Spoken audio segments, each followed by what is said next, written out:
falando sobre promessas, consagração, porque esse é o ano da consagração. Então, nessa manhã, eu quero falar com vocês sobre a consagração e as promessas de Deus. Então, o nosso assunto é a consagração e as promessas. O meu summary está aí no boletim para vocês, ok? O esboço. Vocês podem levar para casa, seguir. Nós estamos colocando sempre no boletim os esboços, porque nós meditamos nele durante a semana nos grupos, ok?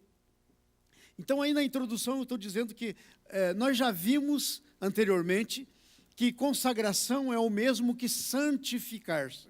Santificar-se é consagrar-se, é separar-se para Deus. Isso é consagração. Agora, veja bem, de uma forma natural nós podemos nos consagrar de muitas maneiras ou para muitas coisas. Nós podemos nos consagrar para Deus, mas nós podemos nos consagrar para nós mesmos, nós podemos nos consagrar para o lazer, nós podemos nos consagrar para muita coisa, para o trabalho, até aquela expressão workaholic, né? São pessoas consagradas para o trabalho. Mas nós queremos falar da nossa consagração a Deus. Agora veja bem, a consagração é a resposta que nós damos às promessas de Deus. Quando você se consagra para alguma coisa, ou você arranjou alguma coisa que você quer muito, ou você ouviu uma promessa, ou você olhou e viu alguma coisa acontecendo e você se consagrou. A nossa consagração a Deus é a resposta que nós damos às suas promessas. As promessas de Deus, presta bem atenção nisso. Hoje vai ser um dia tremendo para a tua vida, uma palavra tremenda na tua vida. As promessas de Deus são as declarações de propósito dele para a tua vida. E agora note bem, Deus é um Deus de propósito. Então, não há propósito sem a promessa, porque ele não pode ter um propósito sem ele querer realizar. Seria uma loucura a gente ter um propósito e não ir atrás para realizar. Deus é assim, ele é um Deus de propósito. Então, não pode haver propósito sem promessa, mas nem tampouco há promessa sem propósito. Toda promessa tem um conteúdo, e o propósito de Deus é o conteúdo da promessa que ele faz.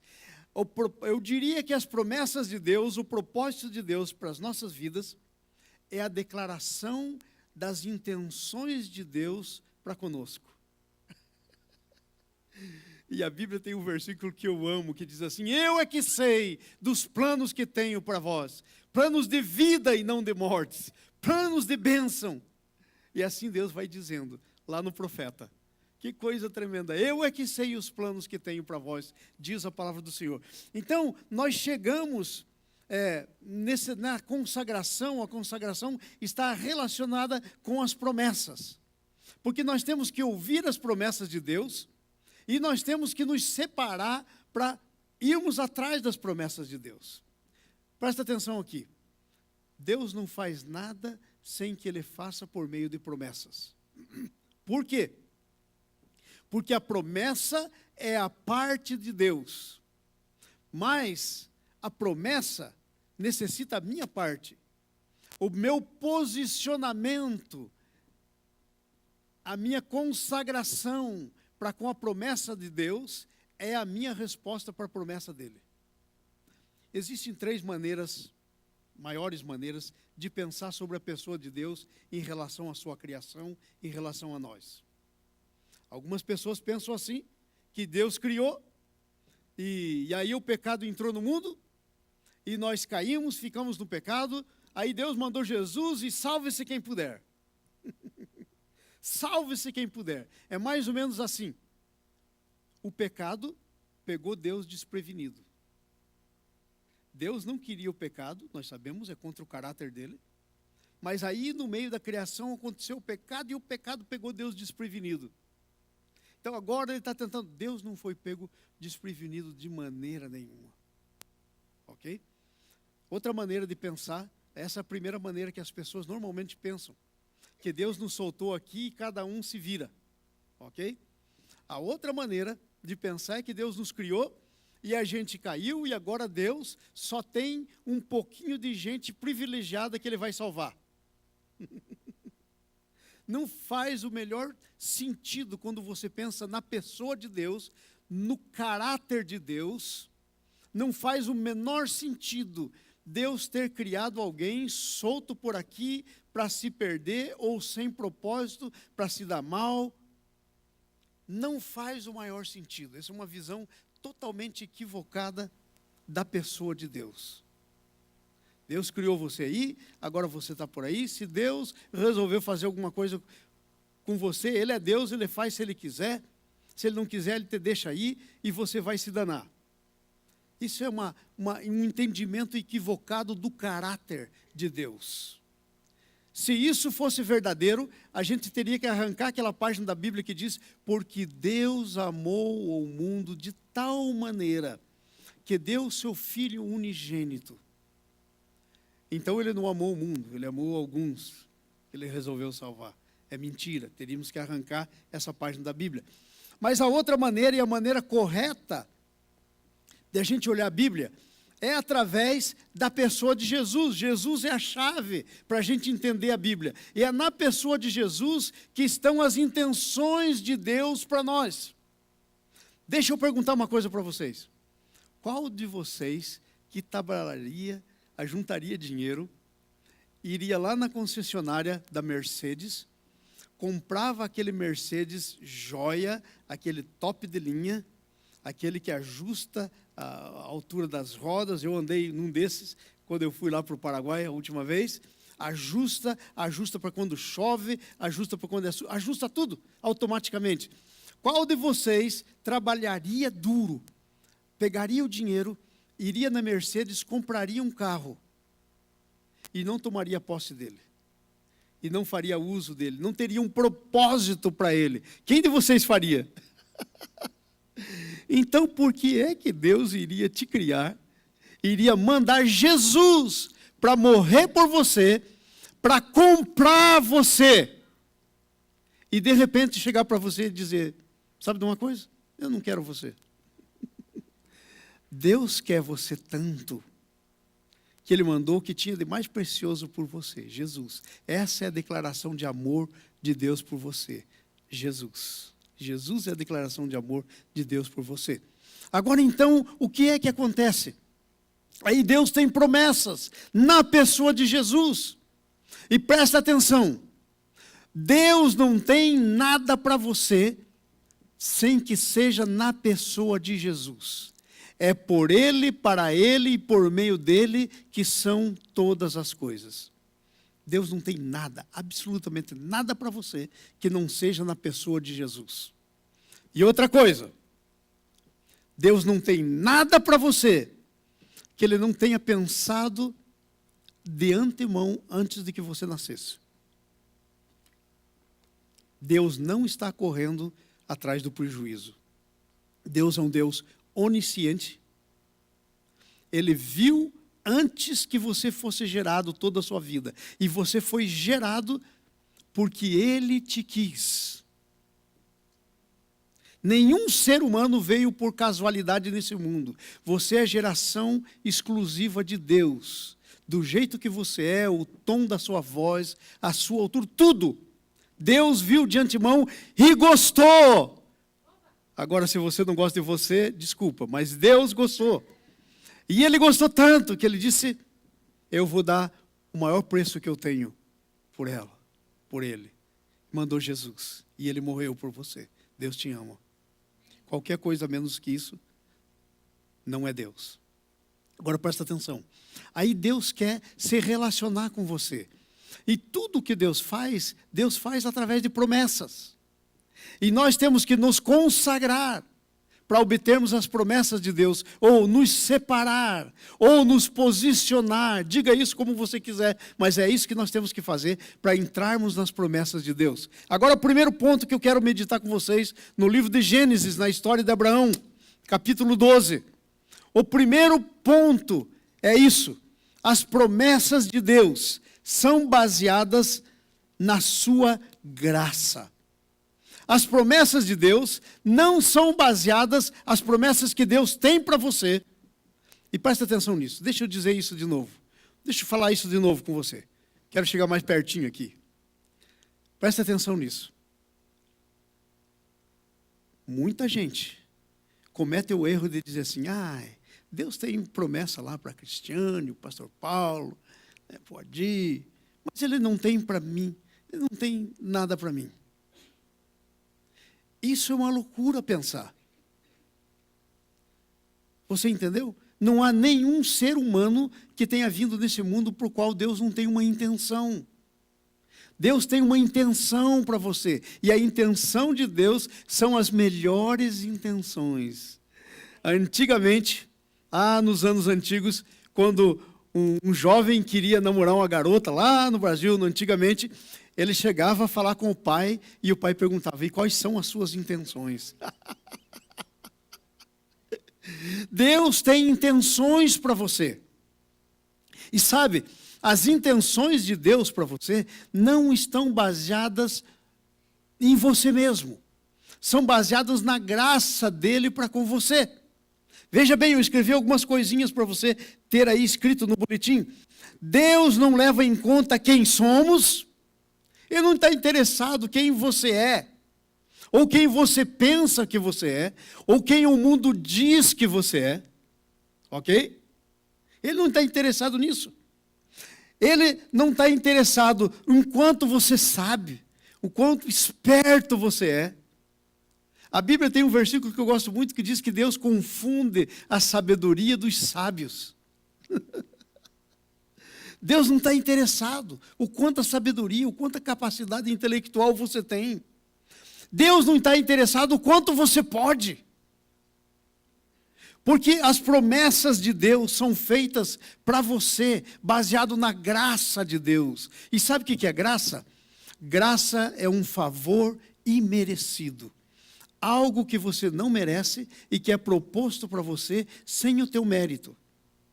As promessas de Deus para você são baseadas na graça de Deus, que não inclui os teus méritos, mas inclui sim o teu desejo de tomar posse delas, a tua decisão de andar nelas. Seria uma loucura Deus ter criado você, dado para você um negócio chamado arbítrio, poder de decisão, e agora ele chega para você e diz: sabe de uma coisa? Esquece aí o teu poder de decisão, você não tem que usar mais, eu vou fazer tudo. Seria uma loucura. Deus não vai anular o que fez. Deus vai continuar fazendo as coisas dentro do propósito inicial. Deus não é um homem para mudar. Deus não muda. Então Ele quer a tua participação, e a tua participação é a glória de Deus. É nisso que Deus é glorificado. Quando você toma posse daquelas coisas que Deus tem para você. Então as promessas de Deus são baseadas na graça dEle. As promessas de Deus trazem a oferta do melhor que Deus tem para nós. Veja aí, no capítulo 12, versículo 1 e 2 e 3. Olha na sua Bíblia aí, no livro do Gênesis, veja o que está escrito. Aí está escrito assim: ora, disse o Senhor a Abraão: sai da tua terra, sai da tua parentela, e da tua casa e do teu pai, da casa do teu pai, e vai por uma terra que eu te mostrarei. Agora veja a intenção. Aí vem a intenção. Qual que é a intenção? Diz aí o texto: de ti farei, eu farei de ti uma grande nação, abençoar-te-ei, engrandecerei o teu nome, se tu uma bênção. Versículo 3, abençoarei os que te abençoarem, amaldiçoarei os que te amaldiçoarem, em ti serão benditas todas as famílias da terra. Essa era uma promessa para Abraão. Essa última parte estava falando a respeito do nascimento de Jesus, no qual foram benditas todas as nações da terra. Se aplicava lá para Abraão. Todo o resto dessas bênçãos se aplicam a você. Começando no versículo 2. De ti farei uma grande nação, te abençoarei. Deus tem um propósito de abençoar você. Agora, sabe qual que é o problema? Nós temos um problema muito sério em relação a isso com Deus. Porque muitas vezes, ao invés de nós gastarmos, aplicarmos a nossa vida para tomarmos posse da bênção de Deus, nós criamos os nossos próprios projetos para nós mesmos. E sabe o que fazemos? Saímos tentando cumprir o que nós mesmos elaboramos para nós. Olha que bobagem. A Bíblia diz lá no versículo 2 ainda: te abençoarei e te engrandecerei o nome. Aí você pode pensar, Deus, mas o Senhor quer engrandecer o meu nome? Mas para que é que o Senhor vai engrandecer o meu nome? Presta atenção.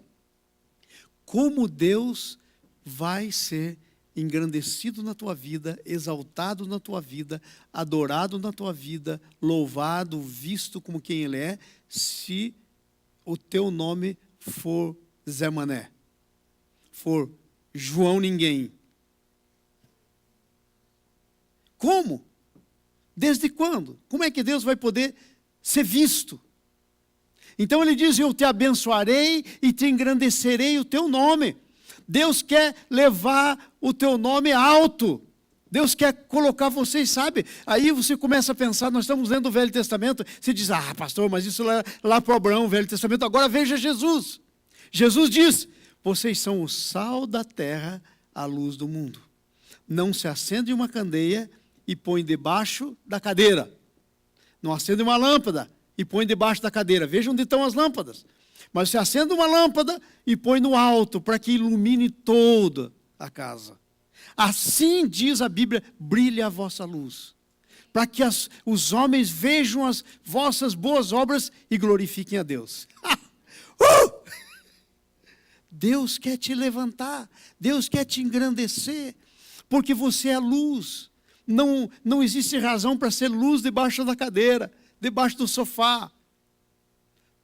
A palavra hoje para você é essa: sai debaixo da cadeira, sai debaixo do sofá. O sofá e a cadeira muitas vezes são os propósitos que eu invento para mim mesmo, que você inventa para você mesmo. E aí começamos a entrar embaixo da cadeira, embaixo do sofá, quando Deus quer engrandecer e levantar o nome. E Deus quer fazer isso através de um negócio chamado promessas. Então o que eu e você temos que fazer é começar a pensar assim, qual é a promessa que Deus tem para mim? A primeira coisa que a Bíblia diz é uma promessa de bênção. O que é que você está necessitando? Gente, eu costumo pensar assim nas coisas. É como se existisse lá no céu, você já entrar no mercado, tem aquelas gôndolas assim, aquelas negócios para pôr os produtos, aquelas prateleiras. Então é como se lá no céu tivesse um monte de prateleira. E sabe de uma coisa? Biblicamente você pode pensar assim, porque isso é bíblico. Se você quiser achar uma base bíblica para isso, por exemplo, leia Efésios capítulo 1, do versículo 3 em diante. É como se tivesse uma prateleira lá e o teu nome escrito nela. E como Deus é Deus, que sabe tudo, desde o dia do teu nascimento até o dia da tua morte, todas as tuas necessidades em Cristo Jesus, e essa prateleira é uma pessoa, é Cristo Jesus, estão lá naquele lugar, e tem o teu nome. Tudo o que você precisa é tomar posse do que tem lá. É parar de ficar correndo atrás de coisas que você pensa, que vão ser boas para você, que vão ser tremendas para você. Parar de correr atrás. E começar a se preocupar em descobrir o que é que Deus tem para mim. E é muito simples. Se Ele é o provedor, e se Ele é o abençoador, o que é que Ele tem para você? O suprimento das tuas necessidades. Qual é a tua necessidade hoje? Uma das tuas necessidades hoje. Qual é uma das tuas necessidades hoje? Deus tem a provisão para ela.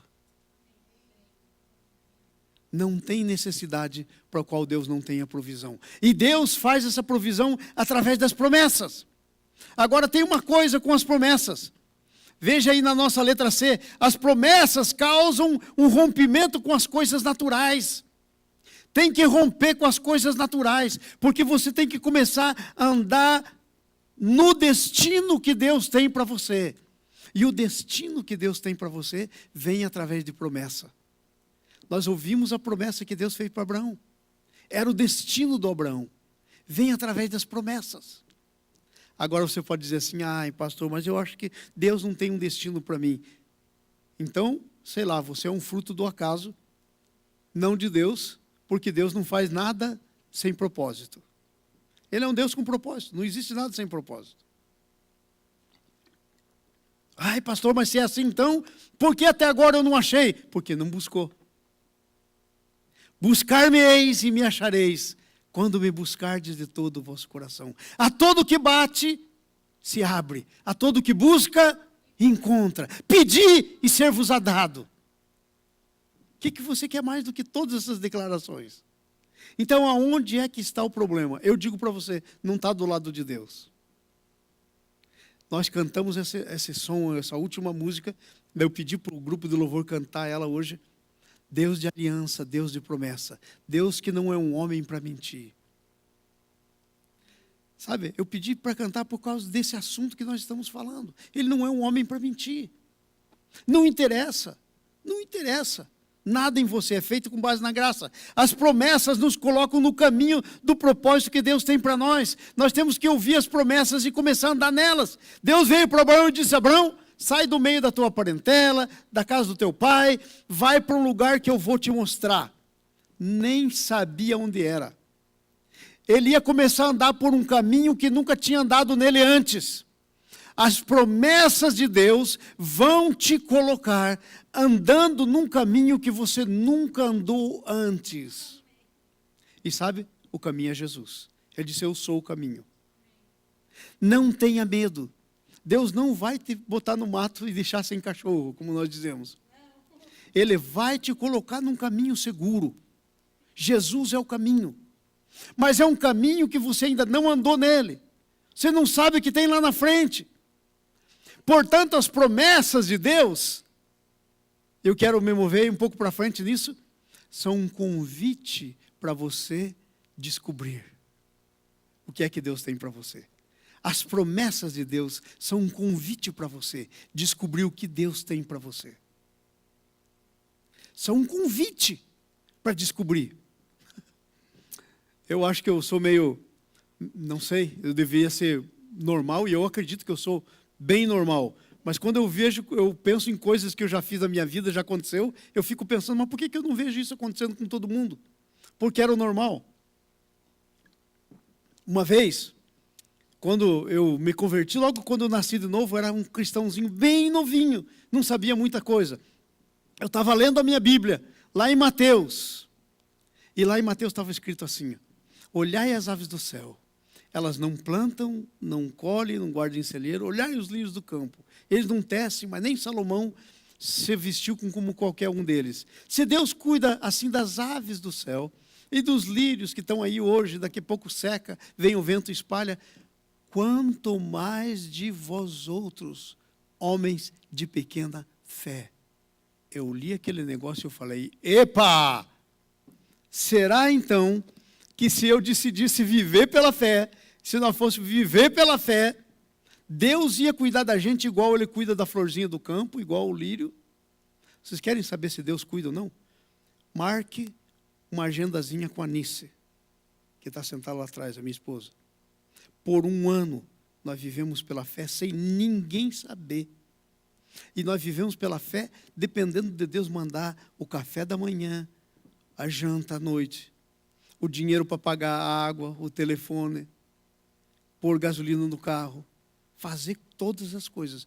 Por mais de um ano, pergunta para a Nice. E ela te conta as histórias. Como é que é?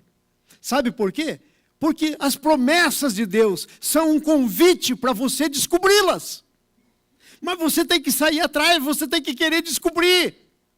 Eu pensei, mas Deus está dizendo isso, e então é isso. E eu quero conhecer esse Deus, eu quero conhecer. E eu conheci.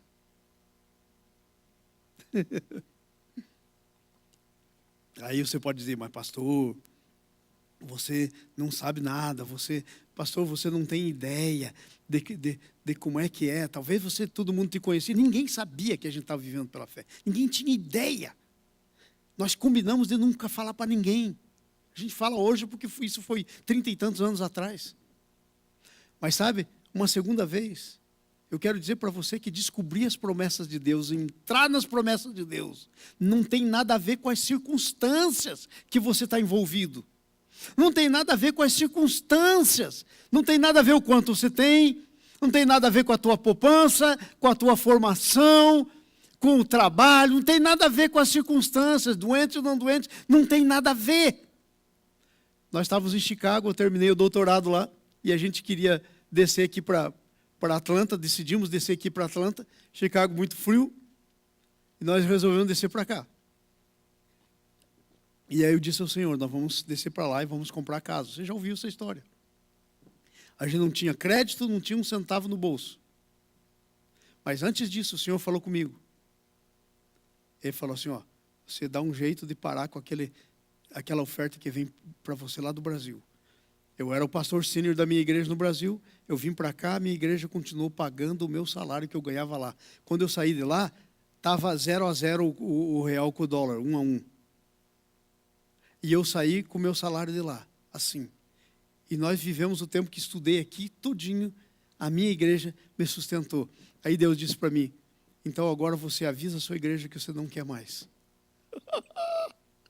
Nós íamos descer para aqui, só tinha uma pessoa que nós conhecíamos aqui, em Atlanta. Só uma pessoa que a gente conhecia. E nós resolvemos descer para cá. E resolvemos que nós não íamos gastar dinheiro com o aluguel de casa. A gente ia comprar a nossa casa. E nós descemos para cá.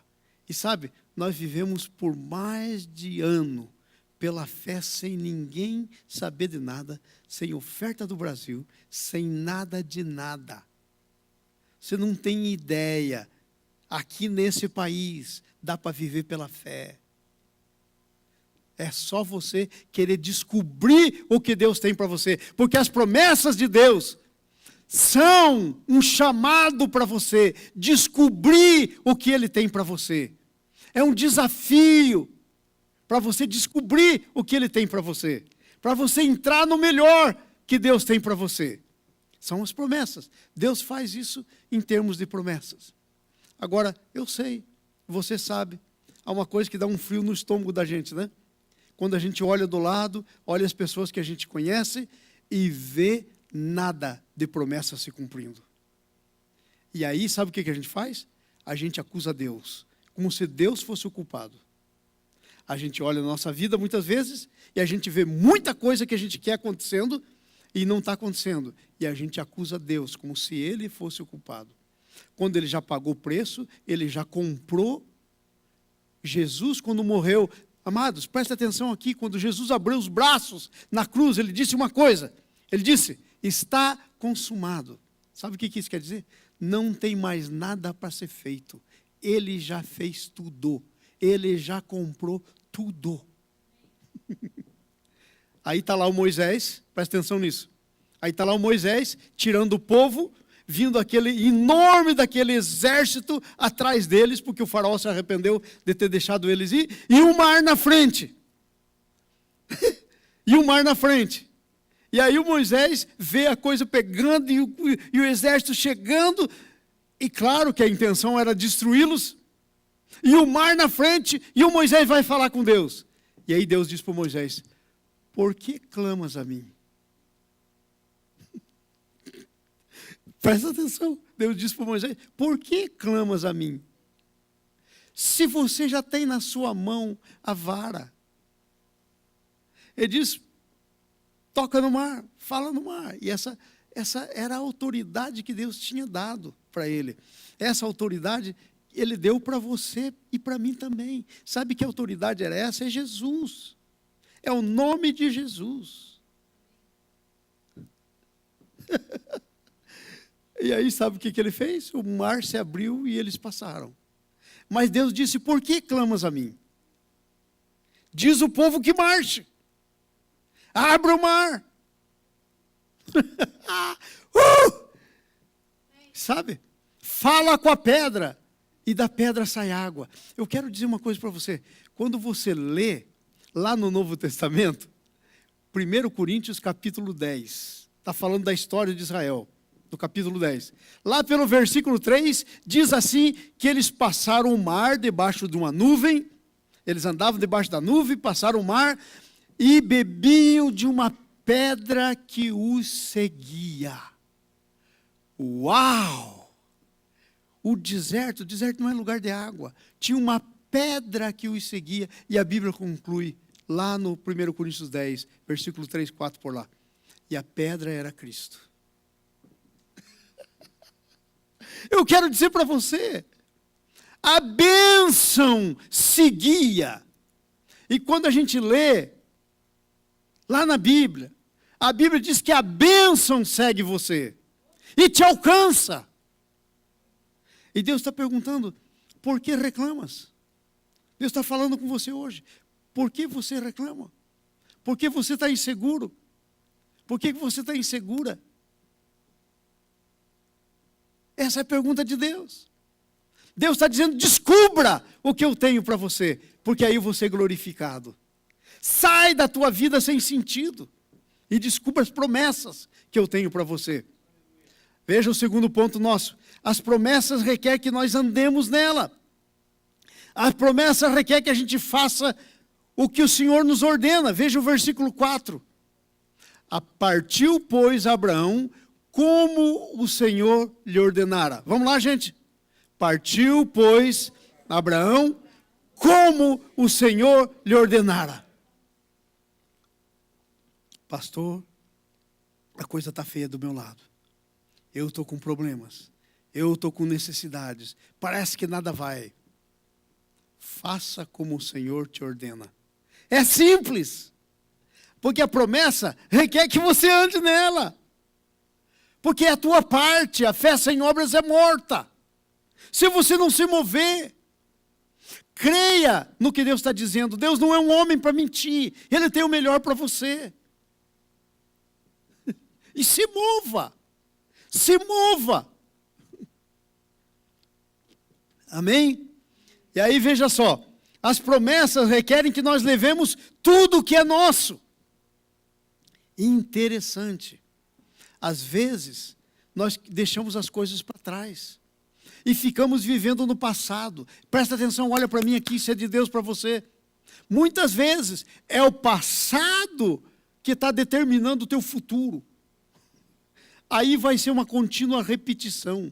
Se o passado não foi bom, vai ser uma contínua repetição da desgraça.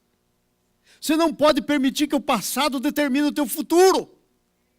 Não pode. Se quando você sair, você tem que levar tudo, não pode deixar nada para trás. Veja a estratégia do diabo. Deus diz para Moisés, tira o povo, vai me adorar.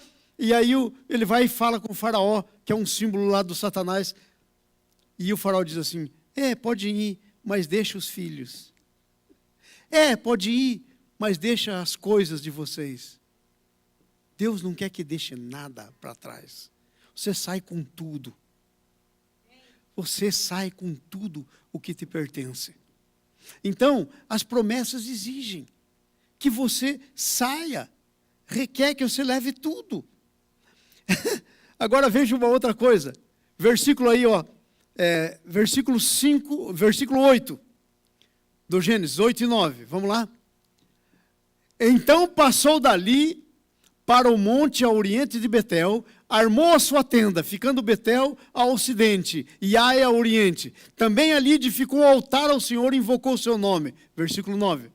Depois continuou Abraão seu caminho, seguindo ainda para o sul. Gente, presta atenção. A promessa requer que você ande nela, você pise nela, você veja o que Deus tem para você. Você vá lá onde está o que Deus tem para você. Você veja o que Deus tem para você. Ontem eu estava falando com um pastor lá no Brasil que vocês vão conhecer. Eu já convidei para vir aqui, não veio ainda. Pastor Batalha. Raimundo Batalha, de Manaus.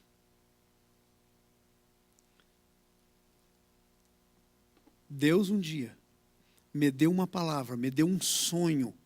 Eu tive esse sonho, eu estava em cima de um mapa com um grupo lá no Equador, na linha do Equador. E eu estava lá com esse grupo planejando, porque Deus queria trazer um avivamento nesse lugar.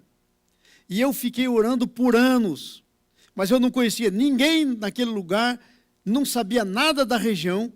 Aí um belo dia eu recebi um convite para ir pregar numa série de conferências em Manaus. E aí eu comecei a contar para o pastor Batalha do sonho. E eu vi no sonho um avivamento acontecendo lá, naquele lugar. E eu comecei a contar para ele do sonho que eu tive, que eu orava por isso, e eu estava crendo, e é de Deus.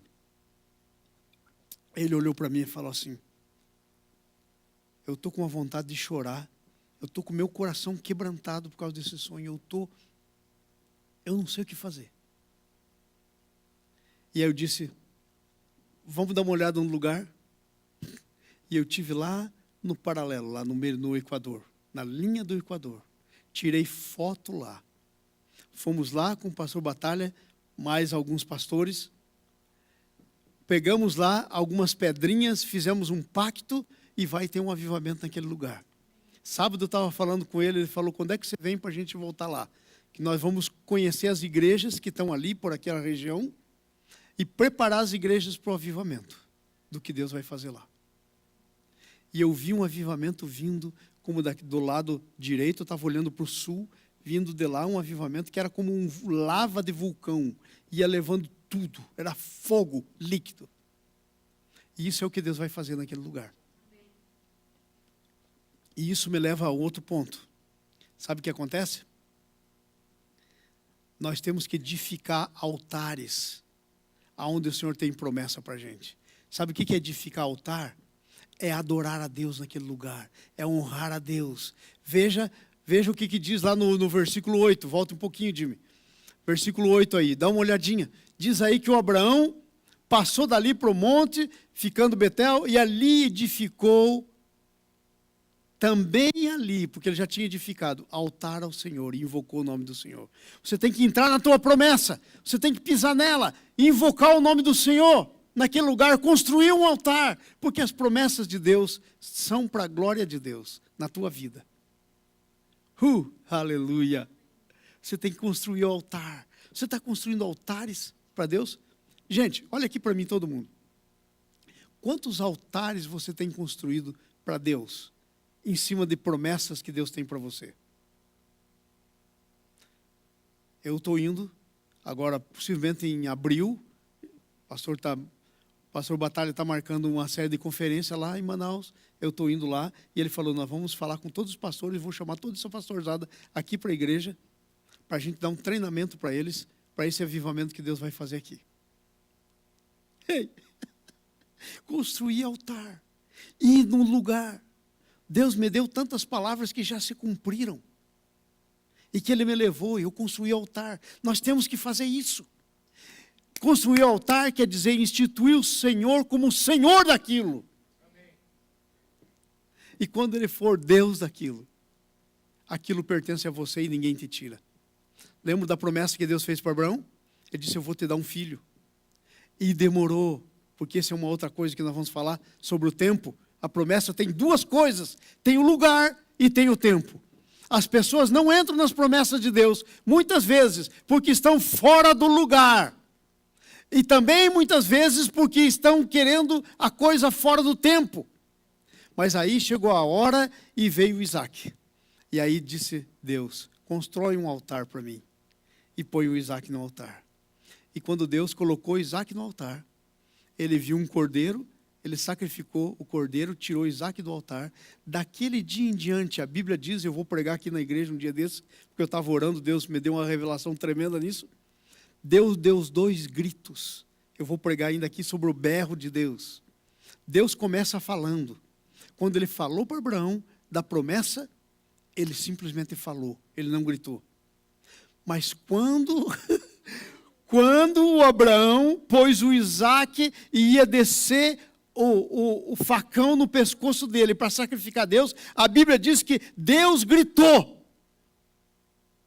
Ele disse: não faças isso, porque agora sei que me temes, porque não me negaste o teu único filho, o teu filho. E aí ele tirou do altar e viu o cordeiro e pôs. E aí a Bíblia diz que quando ele pôs o cordeiro, ofereceu, Deus gritou de novo. E é tremendo, quero que você veja esse grito. Está no capítulo 22 de Gênesis. Ok? Gênesis capítulo 22. Opa, estou no Êxodo. Não dá, né? Gênesis 22, versículo... É o segundo grito. 15, versículo 15. Gênesis 22, 15. Então, vamos lá, gente. Então o anjo do Senhor bradou a Abraão pela segunda vez desde os céus. Sabe quem que era esse anjo do Senhor? Jesus, o Filho, antes dele nascer. Era ele, o anjo do Senhor. Veja lá o versículo 16, leia comigo. E disse, por mim mesmo jurei, por isso eu sei que era Deus. Por isso eu sei que era Deus, não era um anjo comum. Era Jesus, antes da encarnação. E disse, por mim mesmo jurei, diz quem? O Senhor! Era o Senhor que estava lá. Porquanto fizestes isso, e não me negaste o teu filho, o teu único filho. Você tem que receber as promessas de Deus e construir altar para Deus. E consagrá-las de novo para Deus. E quando você fizer isso, Deus vai dar um brado. E sabe qual que vai ser o brado? Porque você me entregou a tua promessa, o teu direito, aquilo que eu te dei. O que eu te dei não foi maior do que eu na tua vida. Eu sou maior do que aquilo que eu te dei. Porque você fez isso, presta atenção. Vamos lá, próximo versículo 17. Que deveras te abençoarei. Já não tinha dito antes? Tinha dito antes, mas dependia do Abraão. Agora o Abraão já fez o que tinha que fazer. Agora não depende mais do Abraão, depende de Deus. Você tem uma promessa que ainda depende de você. Mas se você se concentrar na tua promessa, e você andar e construir altares, e aí devolver aquilo de novo para Deus, sabe o que vai acontecer? Não vai mais depender de você. Deus vai jurar por Ele mesmo. Uou! E se Deus jurar por Ele mesmo, ninguém vai poder parar. Que deveras te abençoarei. Agora já não é mais promessa. Agora nesse ponto a promessa deixou de ser promessa. Agora é juramento de Deus. Promessa é promessa, mas juramento de Deus é juramento de Deus. É diferente. Promessa depende de você. Juramento de Deus não depende mais de você. Você tira das tuas mãos e bota na mão dele. E ele diz, agora deixa para mim. Eu vou pleitear o teu caso. Eu vou fazer acontecer o que eu estou dizendo. Te abençoarei e grandemente multiplicarei a tua descendência, como as estrelas do céu, a areia que está na praia, e a tua descendência possuirá a porta dos teus inimigos. Você está entendendo o que eu estou dizendo? Como é que você vai fazer isso, se você não descobrir a tua promessa? Como é que você vai consagrar o Senhor? Como é que você vai pôr sobre o altar? Se você não descobrir qual é a promessa que você tem, se você não andar na promessa, se você não se consagrar para tomar posse do que Deus tem para você, como é que você vai pôr no altar? Porque a hora que você põe a tua promessa no altar, que ela deixa de ser promessa. Sabe o que ela vira? Uma lei. A promessa é uma promessa. Quando você coloca ela no altar, devolve para Deus, Deus dá um brado. E a tua promessa se torna numa lei, como a lei da gravidade. Todas as coisas que você soltar vai cair, não interessa em que lugar você está da terra, porque onde você estiver na terra tem gravidade. Se torna uma lei. O que Deus disse para você vai ser cumprir mesmo e não tem quem possa parar. Porque agora é com Ele. Vocês estão entendendo o que eu estou dizendo? Eu estou seguindo com vocês alguns passos. O primeiro passo, você tem uma promessa. Você já sabe qual é a promessa que você tem? Para com essa história. Não, mas eu não tenho promessa. Não existe. Porque dentro da promessa está o que mesmo? O propósito. Se você não tem propósito, o teu Deus não pode fazer promessa para você. Porque o propósito está dentro da promessa. E o teu Deus não é um Deus de propósito se você não tem promessa. Então você tem promessa. Ai, pastor, mas a promessa é baseada na graça. Não é baseado no que você é, na tua capacidade, na tua aptidão, não é nada disso. É porque Jesus morreu por você, ressuscitou pagou o preço de tudo. E a promessa é baseada nisso. Ei! Mas a promessa exige a tua decisão. Deus não vai botar goela abaixo em você as promessas e os planos que Ele tem para a tua vida. Não vai fazer isso nunca, porque Ele é um Deus respeitador. Sabe como é que Ele diz que Ele é? Ele é aquele tipo que não invade. Ele diz, eis que estou à porta e bato. Se alguém ouvir a voz primeiro, depois abrir a porta, se não fizer isso, ele vai embora. Porque Ele é um Deus respeitoso. Ele não vai invadir aquilo que Ele considera de mais importante na tua vida. Aquilo que faz você ser a imagem e semelhança dEle. O que é que faz você ser a imagem e semelhança dEle? O teu poder de decisão. É a única coisa que diferencia você de todo o resto da criação. É o teu poder de decisão. E Deus não vai tirar isso nunca. Porque é isso que te faz a imagem e semelhança dEle. É o teu poder de decidir. Você tem uma decisão. Mas sabe, às vezes a nossa decisão não vale para muita coisa. Porque a gente tem uma decisão, mas não tem o poder para fazer cumprir. Mas quando as nossas decisões são colocadas debaixo do senhorio de Jesus, então não tem erro. Porque aí vai haver um grito, um berro. E Ele vai dizer, jurei por mim mesmo. E vai pronunciar a tua bênção tudo de novo. E agora a tua bênção não é mais uma promessa, é uma lei. Amém. Eu quero saber de você nessa manhã. Já não é mais tão manhã. Mas eu quero saber de vocês, quantos querem transformar suas promessas em leis? Quantos de vocês querem fazer isso? Transformar a sua promessa em lei. Eu vou dar os passos para você. Primeiro passo. Você não pode transformar uma promessa em lei sem saber qual é a promessa. Qual é a promessa que Deus tem para a tua vida? Ih, pastor, agora me pegou. Eu não lembro. Claro que você vai se lembrar.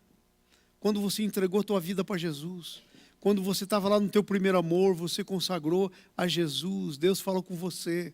Há promessas na tua vida. Grandes promessas. E sabe, a maior das promessas, há muitas promessas. Há coisas que Deus quer te dar. Mas a promessa que Deus tem para você é o que Deus quer que você seja. É aquilo que eu, como pai, gostaria muito de poder realizar na vida dos meus filhos. É que os meus filhos pudessem ser quem eu gostaria que fosse, mas eu não sou o Deus deles. Então eu não posso fazer. Mas Deus é o seu Deus. Deus é o seu Deus. Um dia, muitos anos atrás na minha vida, eu fiz um pacto com Deus. Eu escrevi num papelzinho, numa folhinha quadradinha assim, de anotação. O que eu queria ser? Porque eu entendi que aquela era a promessa de Deus para mim. E eu fiz 3 coisas. Primeiro, eu quero ser um homem de oração. Segundo, eu quero ser um homem da palavra. Terceiro, eu quero ser um homem do Espírito. E sabe, depois de cada uma dessas coisas, eu sei que essa é a promessa de Deus para mim. É isso que Deus quer que eu seja. E depois de cada uma dessas coisas, sabe o que eu escrevi? Eu não posso por mim mesmo.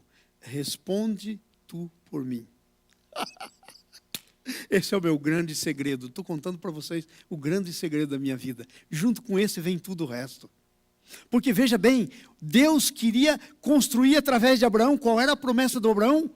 Ser uma nação. Porque Deus queria uma nação de filhos de Abraão. E filhos de Abraão não são os judeus que nasceram lá, da semente física do Abraão. Leia Romanos capítulo 4. Você vai dizer que você vai ver lá escrito que os filhos de Abraão são os que têm a mesma fé do Abraão. Se você teve a mesma fé e tem a mesma fé do Abraão, você é filho do Abraão. E sabe, o filho do Abraão é o número, os filhos do Abraão são o número dos filhos de Deus. Que Jesus vai voltar quando o último deles foi gerado. Jesus não volta antes. Sabe o que está impedindo a volta de Jesus? Não é o mundo, não é o diabo, não é o anticristo, não tem nada. A única coisa que está segurando Jesus de não voltar é que ainda tem filho para ser gerado. E a família de Deus tem um número completo que Deus já viu na eternidade, um número completo de filhos e filhas que Ele quer. E Ele não volta sem a família estar terminada. Porque Ele vem para a família dEle, para a festa na casa dEle. Aleluia! Agora presta atenção nisso. Era ser uma nação do qual iam sair muita gente. Era o que Ele era. Agora qual é a promessa para você? Enquanto Abraão andava naquele negócio, não tinha nem o filho Isaque ainda. Todas as outras coisas pequenas, gente, como saúde, segurança, comida, trabalho, Deus fez sem dor aquilo acontecer na vida do Abraão. E sabe o que a Bíblia diz? E o Abraão se tornou rico, muito rico. A tal ponto de que quando ele saiu com o seu sobrinho e agora já não podia ficar os dois juntos porque era rico demais. As riquezas, essas coisas aqui, a segurança, as coisas aqui da terra, gente, isso para Deus é nada. Isso Deus já comprou tudo na morte de Jesus para você. É direito seu. É direito seu. Presta atenção. Capítulo 13, versículo 1 e 2. 1 e 2. Vamos lá, 13, 1 e 2. Veja o que está escrito aí. Vamos fazer a leitura, Gênesis, capítulo 13, versículo 1 e 2. Vamos lá. Estamos aí? Subiu, vamos ler todos juntos. Subiu, pois, Abraão do Egito para o Neguebe, levando a sua mulher e tudo o que tinha. Veja, esse tudo que tinha, gente, está escrito em tudo que é lugar. Porque você não pode deixar nada que é teu para trás. Vai lá. Sua mulher e tudo que tinha. E Ló o acompanhava. Agora leia comigo em voz alta. E Abraão era muito rico. Diga comigo, muito. Com essa intensidade, eu acho que está fraco esse muito. Fala de novo. Muito. Muito. Sabe, quando Deus diz muito, Ele está querendo dar ênfase na coisa. Agora, ai, pastor, mas eu acho que Deus não está nem aí que a gente seja rico, seja pobre, está tudo na mesma coisa. Não. Deus quer abençoar você, glorificar o teu nome, levantar você, exaltar para que olhem em você e digam assim, uau, esse é o Deus dele, esse é o Deus dela. Eu quero ser desse Deus. É para isso que Deus quer fazer. Muito rico em gado, prata e ouro. Muito rico. Agora, deixa eu dizer uma coisa para você. Promessa tem duas coisas ligadas nela. Olha aqui para mim, a gente está terminando. Duas coisas. Lugar, fala comigo, a minha promessa está ligada a um lugar. E tempo, a minha promessa está ligada ao tempo.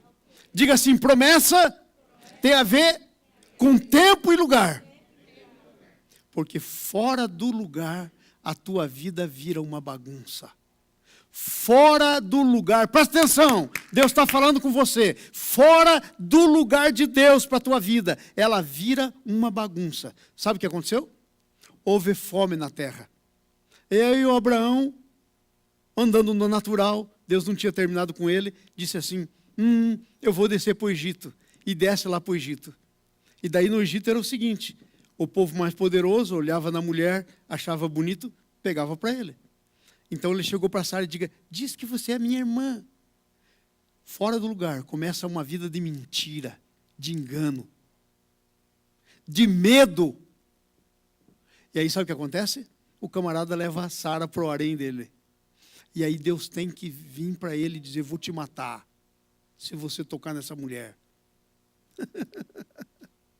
Você não pode andar por circunstâncias. Você tem que ficar no lugar que Deus tem promessa para você. Deus tem promessa e promessa tem a ver com lugar. Deus tem promessa e promessa tem a ver com o tempo. Enquanto não chega a promessa, não se preocupe. A tua saúde está sob controle. Os teus filhos estão sob controle. As tuas finanças estão sob controle. É tudo consequência, por causa da promessa. Eu quero perguntar para você, para a gente encerrar. Quem é você perante Deus? Porque quem é você é a promessa de Deus. Sabe qual que era o ministério de Abraão? Gerar Isaac. O resto tudo era acompanhamento. Qual é o teu ministério na presença de Deus? Porque o teu ministério é o que fala da tua identidade. Ministério não é só dom, não é fazer coisa para Deus. Se você está assim, pare! Deus não está interessado. Deus quer fazer através de você. É por isso que às vezes Ele deixa estéril, como a Sara, e deixa ficar bem velho, como Abraão. Porque Ele quer fazer através de você. Ele não precisa da tua ajuda. Mas Ele quer assim, que você se posicione. Qual é a promessa que Deus tem para você? Quem é você na presença de Deus? Pastor, eu acho que... Hello? Jesus morreu por nada? Quem é você? Você precisa de ouvir. Eu sei quem eu sou. Eu fui chamado para as nações, e tem mais, vou dizer uma coisa para você. Tem um grupo de 232 jovens, uma palavra que Deus me deu há quase 10 anos atrás, que vai se cumprir. E já tenho alguns deles. Mas são 232, e eu vou para as nações com eles. E vai ser uma bênção, a gente vai tomar posse de nações para o Senhor Jesus. Tem avivamento que Deus quer trazer. Palavras de Deus. E eu estou andando nelas. E você? Eu quero terminar, mas eu quero que você venha aqui para frente. Por favor, o pessoal do louvor, vamos cantar aquela canção Deus de promessas. Deus de aliança. Ele tem uma aliança com você em Cristo Jesus. A aliança que Deus tem com você é em Cristo Jesus. Ele tem uma aliança com você. Em Cristo Jesus. Você tem que começar a aprender a viver na aliança. Tem que começar a aprender a se posicionar na promessa. A tomar posse da promessa. A promessa é a intenção de Deus para você. Vem para frente todo mundo, não fica ninguém aí. Vem correndo, você é o maior interessado. Vem correndo, sai do seu lugar de conforto, da sua zona de conforto.